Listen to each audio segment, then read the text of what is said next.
Assalamu alaikum. You are making mistakes in reusing American and British English. British এবং American ইংলিশের ক্ষেত্রে আপনি একটা বড় রকমের প্রবলেম। যদিও আমরা 200 বছর ধরে ব্রিটিশ ইংলিশ ব্যবহার করে আসছি ব্রিটিশ কলোনাইজেশনের ফলে, but even after that you are making gross mistakes in using British and American English. এরপরেও আপনি ব্রিটিশ এবং আমেরিকান ইংলিশ ব্যবহার করার ক্ষেত্রে বড় রকমের কিছু প্রবলেমস করে আসছেন।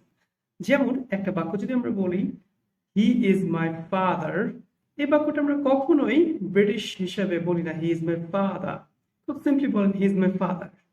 নাও ব্রিটিশ ইংলিশ আপনি ব্যবহার করেন, এটা সবসময় আপনি বুঝেন, কারণ আপনি যখনই আমেরিকান ইংলিশ শোনেন তখনই অপোজ করেন, বাট আপনি ব্রিটিশ ইংলিশও প্রপারলি ব্যবহার করতে পারেন না।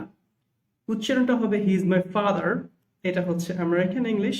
আর আপনি যদি ট্রুলি ক্লেইম করেন যে আপনি ব্রিটিশ ইংলিশ বলেন তাহলে আপনাকে বলতে হবে হি ইজ মাই ফাদার। এখন আপনি কেন অপোজ করেন? যখন আমি বলি এটা ফাস্ট, এটা ক্লাস, এটা স্কেজুল, এই সমস্ত বিষয়গুলো যখন আপনার সামনে উচ্চারণ করা হয় তখন আপনি মনে করেন যে এই মনে হয় ভাব নিচ্ছে। আসলে বেসিক্যালি আপনি ব্রিটিশ ইংলিশও ব্যবহার করেন না, আমেরিকান ইংলিশও ব্যবহার করেন না। ব্রিটিশ ইংলিশ ব্যবহার করেন ভুল করে, এই কারণে আমেরিকান ইংলিশ হয়েছে। আপনি বেসিক্যালি আমেরিকান ইংলিশ ভুল করে ব্যবহার করেন। সো এখন থেকে যদি আপনি আমেরিকান ইংলিশ ব্যবহার করার চিন্তা করেন তাহলে আপনাকে পার্থক্যটা খুব ভালোভাবে জানতে হবে।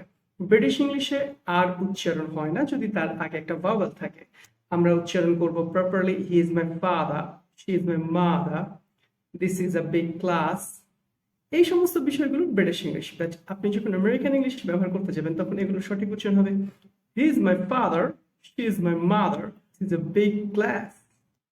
ব্রিটিশ এবং আমেরিকান ইংলিশ এর উচ্চারণ এবং ব্রিটিশ এবং আমেরিকান ইংলিশের উচ্চারণের স্বকীয়তা এবং অসাধারণত্ব জানার জন্য আমাদের পরবর্তী ভিডিওসগুলো দেখার ক্ষেত্রে আমাদের ফেসবুক পেজ লাইক দিয়ে রাখুন এবং আমাদের YouTube channel Arfin Hasan official subscribe করুন।